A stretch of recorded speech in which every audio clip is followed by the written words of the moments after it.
ইতালির রাজধানী রোম। রোমে রয়েছে পৃথিবীর 7টি আশ্চর্যের মধ্যে একটি আশ্চর্য কলোসিয়াম। তাছাড়াও রোম পৃথিবী জুড়ে হিস্ট্রিক্যাল সিটি হিসেবে পরিচিত। এছাড়াও রোমে রয়েছে অনেক ঐতিহাসিক স্থাপন, Trevi Fountain, Vatican City, Altar of the Fatherland, আরও অনেক কিছুই। কারণ 2000 বছর আগে রোম খুবই আনবান ছিল।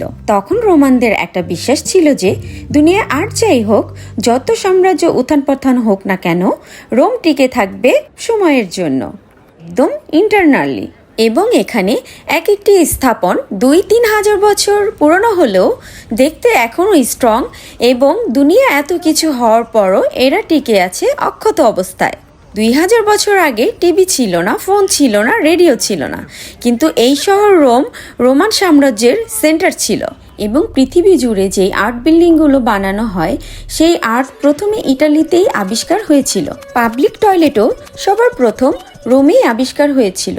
এবং অনেক বছর আগে রোমে পাবলিক টয়লেট হওয়ার 1300 বছর পরে লন্ডনে ফার্স্ট পাবলিক টয়লেট হয়েছিল।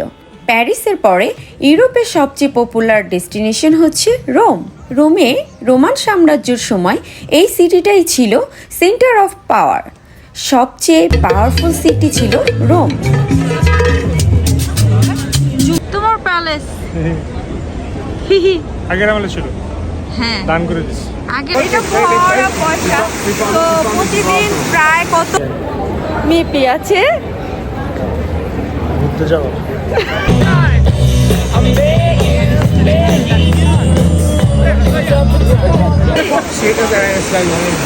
বাঙালি চায়ের টেস্ট কেমন?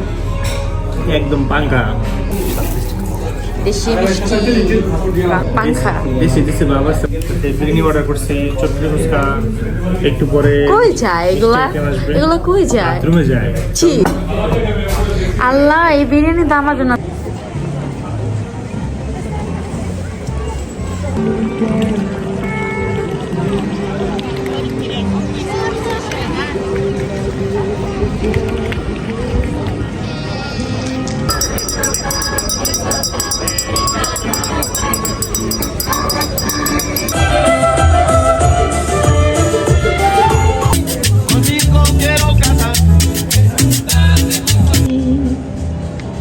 কেন মরে গেছে?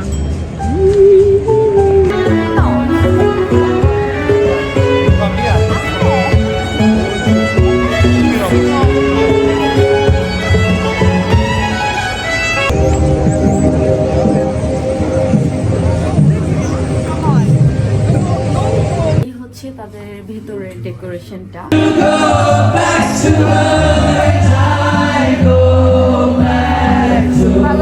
এবং ইটালি খাবারের দিক থেকে পিৎজা, পাস্তা, আইসক্রিম আরও অনেক কিছুর জন্য বিখ্যাত।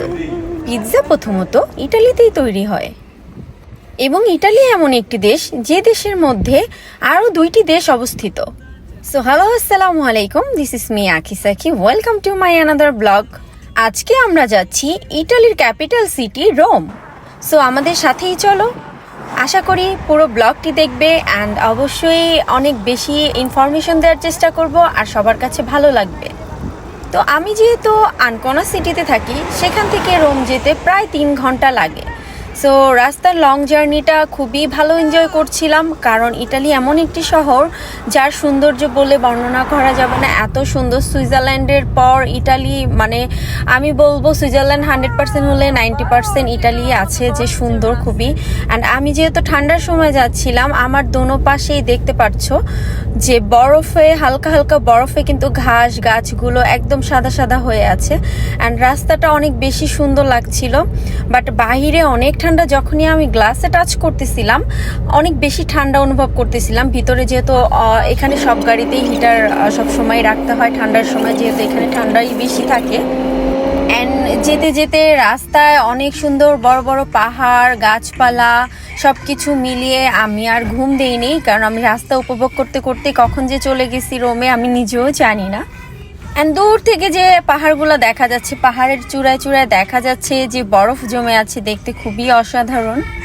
সো চলো আর কথা না বলে রাস্তা এনজয় করতে করতে আমরা রোমে পৌঁছে যাই।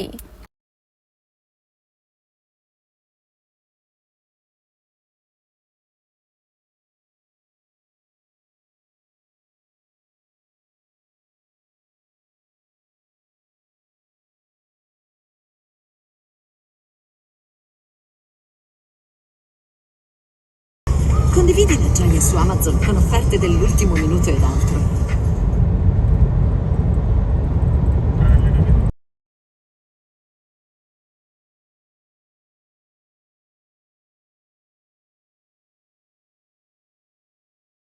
অতঃপর রাস্তা এনজয় করতে করতে আমরা পৌঁছে গেলাম বিখ্যাত সেই রোম সিটিতে।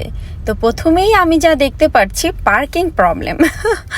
আমরা প্রায় অলমোস্ট 2 ঘন্টা ঘুরেছি পার্কিংয়ের জন্য, বাট আমরা পার্কিংই পাচ্ছিলাম না, এতটা রাশ ছিল পার্কিংয়ের। I don't know Y. আমার হাজব্যান্ডের কাছ থেকে ইনফরমেশন পাওয়া যে ম্যাক্সিমাম সময় এখানে এরকমই হয়, পার্কিং পাওয়া যায় না, এটা একটা ফ্যাক্ট। অ্যান্ড ডান পাশে যে গাড়িটা দেখতে পাচ্ছ, এখানে আমরা যেমন বাংলাদেশে বিজ্ঞাপন দেই, কি বলে সাইনবোর্ড, তারপর হচ্ছে যে বিভিন্ন দেয়ালে দেয়ালে আমরা ব্যানার দিয়ে তারপরে আমরা বিজ্ঞাপন করি, বাট এদের এখানে সিস্টেম এরকম গাড়িতে করে করে বিজ্ঞাপন দিতে হবে। সো এটা খুবই একটু আমার কাছে আনকমন লাগলো, বিকজ আমি দেখি নাই। তারপর আমরা ঘুরছি তো ঘুরছি, ক্ষুধা লেগে গিয়েছে, আমাদের খেতেও হবে, পার্কিং কোথাও পাচ্ছি না। এই যে দেখতে পাচ্ছ ডানে বামে কোথাও পার্কিং নাই। অ্যান্ড এখানে অনেক রেস্ট্রিক্টেড, কারণ অনেক এরিয়া, অনেক গলির মধ্যে তুমি ঢুকতে পারবা না, অনেক এলাকার মধ্যে গাড়ি পারমিশন নাই বাইরের গাড়ি ওই এলাকাতে এন্ট্রি করার। সো সব কিছু মিলে আমরা একটু ভ্যাবাচাকায় পড়ে গিয়েছিলাম গাড়িটা রাখা নিয়ে। আর গাড়িটা রাখতে না পারলে আমরা ঘুরতেও পারছি না। অ্যান্ড অলমোস্ট সন্ধ্যা হয়ে আসতেছিল, অন্ধকার হয়ে যাচ্ছিল। সো আমাদের তো সময় কম আসলে। সো ডান পাশেই আমরা দেখতে পাচ্ছি কলোসিয়াম। তো প্রথমেই আমরা কলোসিয়ামটা ঘুরে দেখব অ্যান্ড এটার ইতিহাস সম্পর্কে জানবো, আপনাদেরকেও জানাবো। এটার ইতিহাস শুনলে আমার মতো আপনারাও অনেক কষ্ট পাবেন, দুঃখ পাবেন, বাট এটা সত্য। এবং পৃথিবীর 7টা আশ্চর্যের মধ্যে এই কলোসিয়াম একটি, কারণ হচ্ছে এটার মর্মান্তিক কাহিনীর জন্য। বাট এইখানে যে কলোসিয়াম ছিল খুবই দুঃখদায়ক একটা প্লেস ছিল, যা ইতিহাসের পাতায় আজীবন লেখা থাকবে, এত মর্মান্তিক স্টোরি। এবং এই কলোসিয়ামে 4 লক্ষ মানুষ মারা গেছে শুধুমাত্র অন্যান্য মানুষদের এন্টারটেইন করার জন্য। এবং এটি 400 বছর চলেছে। 400 বছরে 4 লাখ, মানে এভরিডে প্রায় 3 জন করে মারা যেত এভারেজ হিসাব করতে গেলে। And it's only for just entertain other people. ইতিহাসের খুবই বাজে একটা অধ্যায় এই কলোসিয়াম। সো আমি কিছুক্ষণ বসে দেখছিলাম, আসলে বোঝার চেষ্টা করছিলাম, একটি স্টোরি জানার চেষ্টা করতেছিলাম, কারণ আমার খুবই ভালো লাগে যখন আমি ট্যুরে যাই সেই প্লেস সম্পর্কে এবং তাদের ইতিহাস সম্পর্কে একটু জানার চেষ্টা করি, কারণ আমার ভিতরে অনেক কৌতূহল কাজ করে। সো আমি মোটামুটি যতটুকু জানতে পেরেছি আপনাদের সাথে শেয়ার করেছি, অ্যান্ড অবশ্যই যতটুকু আপনাদের সাথে শেয়ার করেছি 100% শিওর হয়ে আপনাদের সাথে সব কিছু শেয়ার করেছি। এবং আমি এই রোমের রাস্তায় কিছুক্ষণ হাঁটছিলাম এবং বিভিন্ন জায়গায় বিভিন্ন রকম প্রোগ্রাম হচ্ছিল, সেগুলো দেখছিলাম। ডান্স হচ্ছিল, গান হচ্ছিল, বিভিন্ন আর্ট হচ্ছিল, অনেক রকম অনেক কিছুই দেখলাম, ভালো লাগছিল আসলে। আর পিছনে যে দালানগুলো দেখতে পাচ্ছেন, এই দালানগুলো আসলে হাজার হাজার বছর আগের, যখন পৃথিবীর এতগুলো দেশ, এত শহর, এত বসবাসের স্থান ছিল না, তখন থেকেই এই রোম সাম্রাজ্য ছিল।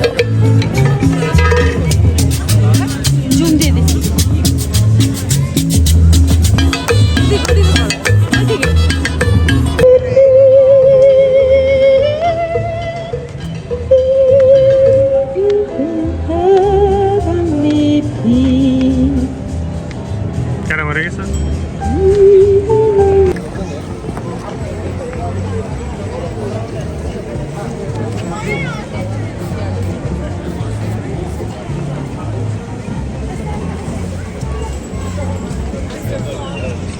Ci sembra andare da sola, Ciao amore.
So চলে আসলাম আমরা আলতার অফ ফাদারল্যান্ডে।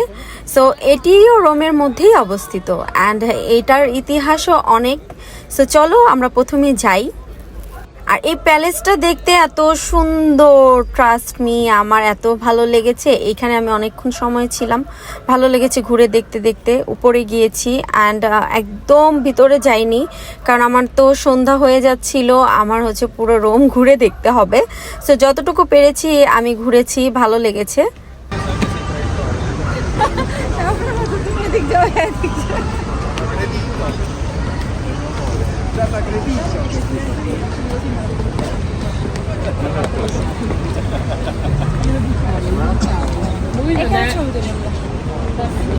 এই যে বেচারা, এই বেচারা দুইটাকে দেখে আমার এত কষ্ট লাগছিল।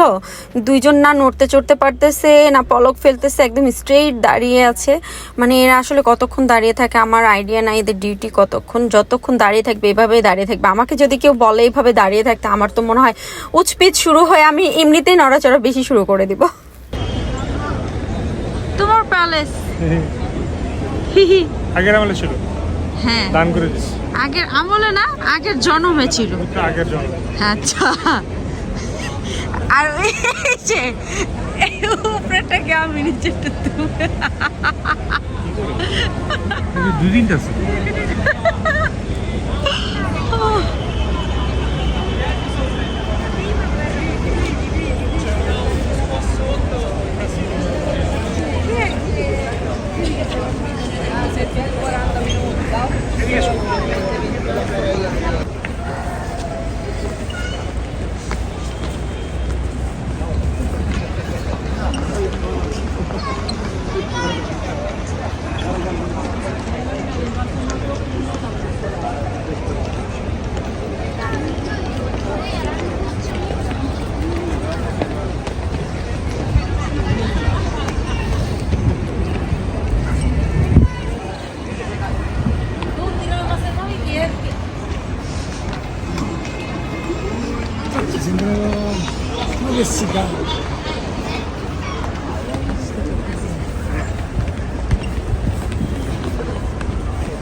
Vemo.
কফি খাবা?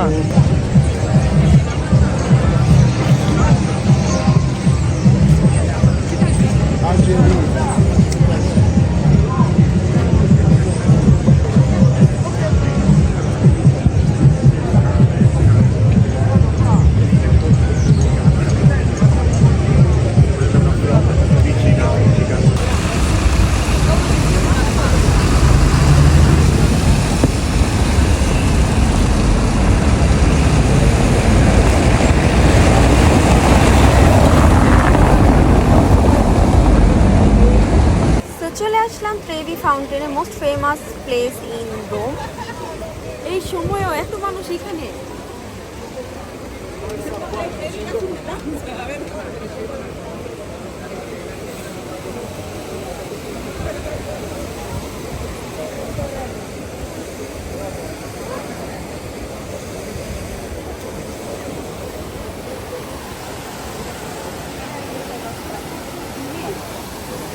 এই ঠান্ডায় এত মানুষ সবসময় থাকে।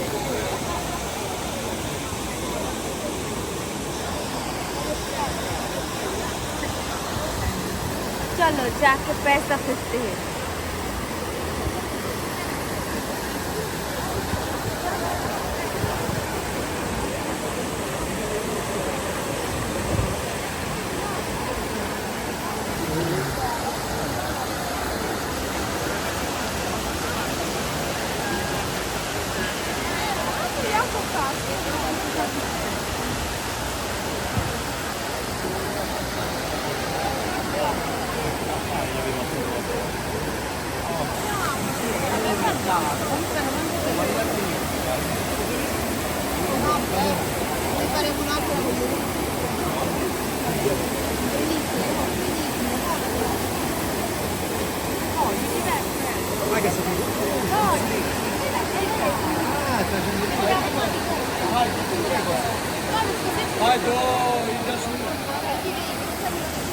তো আমি শুনেছি এখানে 1 ইউরো যদি খেলি তাহলে নাকি এইখানে যারা 1 ইউরো করে খেলবে এরা আবারও হচ্ছে এখানে আসবে। এখানে অনেক দেখা যাচ্ছে পয়সা ফেলা আছে। তো 1 ইউরোকে হচ্ছে ইতালিয়ানে বলে 1 ইউরো না? আচ্ছা, 1 ইউরো। তো আমি এখন এটা ফেলবো, তো দেখি আমার লাক কি ফেভার করে।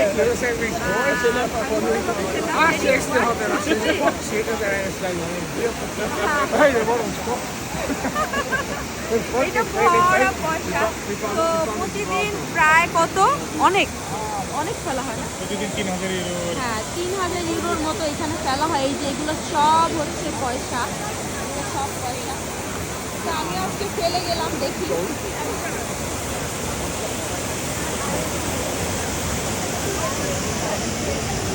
উঠাই নেব নাকি আবার এগুলা?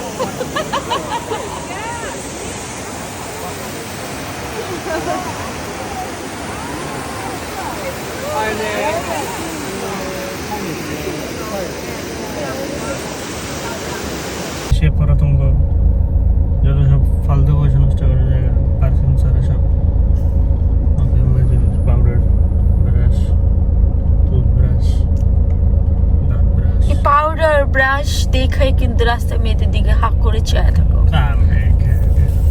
কাম নেই।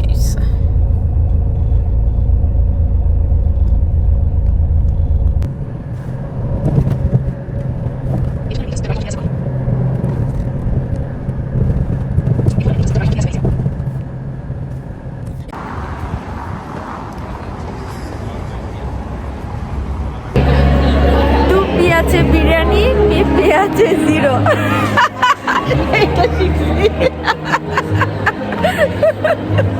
মানে কি বলো? জিরো বুঝতেছি, জিরো মানে কি বলো? আমি কি বলছি? পুরা হ্যাঁ, তুমি বিরিয়ানি পছন্দ করো তাই খাইতে খাইতে দেরি করে দিছো। আমি ঘোরা পছন্দ করি তাই করতেছি।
বলো তুমি কি পছন্দ করো? টাকা পছন্দ, টুপি আছে, বিরিয়ানি, মিপি আছে, ঘুরতে যাবো। বাংলা কেন? এই গলিটাতে হচ্ছে সব ব্র্যান্ডের দোকানগুলো, অ্যান্ড গলিটা সুন্দর করে সাজানো। সব ওয়ার্ল্ড ফেমাস যত ব্র্যান্ডগুলো আছে এই গলিতে অনেক ব্র্যান্ডের দোকানগুলোই আছে। অলমোস্ট এগুলো ক্লোজ হয়ে গেছে বিকজ 8টার বেশি বাজে। আমার এই যে খাদক সমী খাইতে খাইতে লেট করছে, রুমে এসে খাইতে খাইতে দিন পার করে দিছে। সো আমরা লেট নাইট ঘুরতেছি, বাট এখনও অনেক বেশি ক্রাউড, মানে অনেক বেশি ঠান্ডা।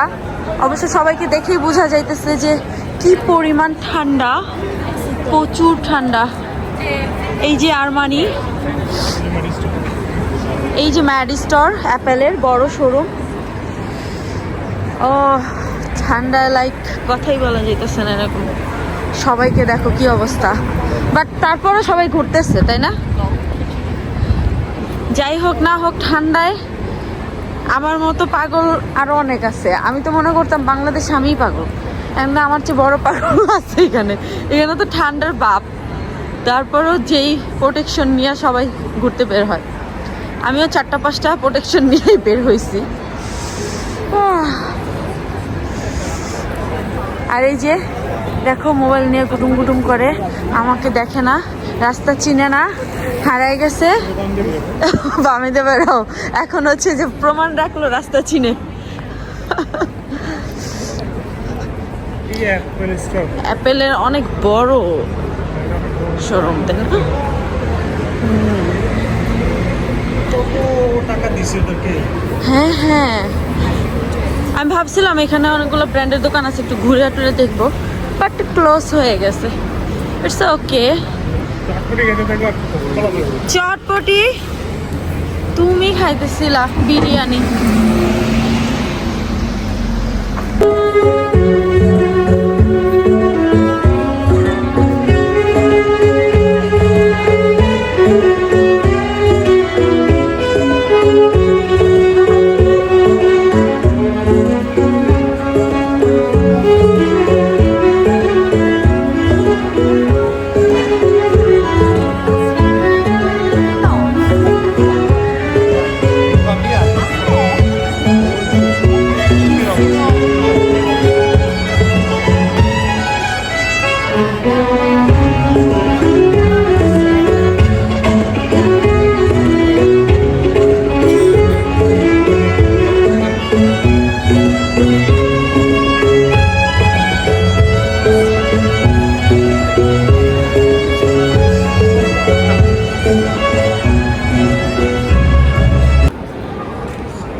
তো এখন আমরা যাচ্ছি রোম সিটির মধ্যেই অবস্থিত আরেকটি দেশ, যার নাম ভ্যাটিকান সিটি, এবং পৃথিবীর মধ্যে সবচেয়ে ছোট দেশ হচ্ছে ভ্যাটিকান সিটি। ভ্যাটিকান সিটির সবকিছুই একটি দেশে যেরকম থাকে ঠিক তেমনই, যেমন তাদের আলাদা সৈন্য আছে, সেনাবাহিনী আছে, তাদের আলাদা মুদ্রা আছে, এবং তাদের দেশের নাগরিকত্বও আলাদা। এই দেশের জনসংখ্যা মাত্র 806 জন, কিন্তু প্রতিদিন প্রায় 25,000 পর্যটক এখানে ঘুরতে আসে। এই ছোট্ট দেশটি মাত্র 121 একর জমির মধ্যেই অবস্থিত। ভ্যাটিকান সিটি নামে একটি দেশ, কিন্তু একটি শহরের তুলনায় অনেক ছোট। আমরা যদি এটি আমাদের ঢাকা শহরের সাথে তুলনা করতে চাই, এটি হবে ঢাকা শহরেরও 600 গুণ ছোট। এবং এটি এমন একটি দেশ যে দেশটি আরেকটি দেশের রাজধানী শহরের মধ্যে অবস্থিত। তো চলুন ঘুরে দেখা যাক এই ভ্যাটিকান সিটি। যদিও রাতের বেলা এসেছি আমি, তেমন একটা মানুষ নেই। বলছিলাম যে আমার ঘুরতে ঘুরতে লেট হয়ে গেছে, তারপরও একটা দর্শন তো দিতেই হয়, সো একটু ঘুরে যাই।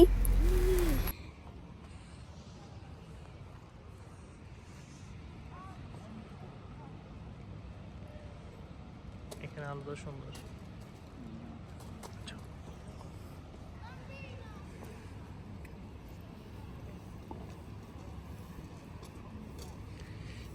ঠান্ডায় কোনো রং ঢং কিছু আসে না। আমাকে কেমন লাগতেছে ব্যান্ডিশ? সিরিয়াল খায় না পুরাই একদম নাক মুখ দিয়ে ধোয়াচ্ছে।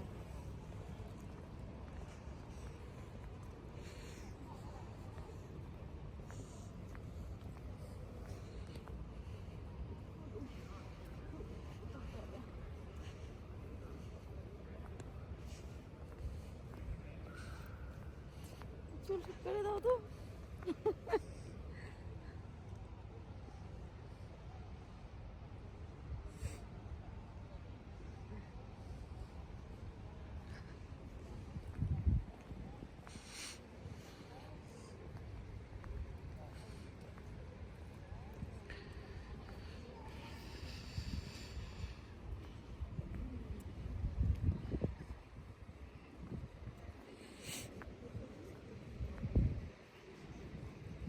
আপাতত ভিডিওটা স্টপ করো।